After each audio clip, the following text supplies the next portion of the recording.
Inauguramos una nueva cuenta de 20 días Osempogualistli llamada Xocotcuetzi, que es la veintena de la caída de los frutos, la décima de 18, que se celebra del 8 al 27 de septiembre de nuestro año en curso Mactlactli Guanse Acatl, comenzando con un día Mactlactli Guanse Zipactli y terminando con un día Nahui Xochitl.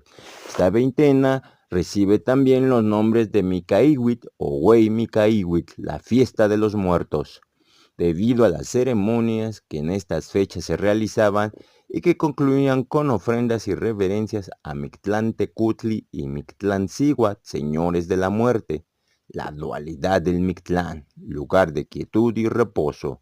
Cuando los frutos están maduros, comienzan a caer, marcando así el momento de la recolección y cosecha de los campos. Para Noti Ulama, Netzihakame.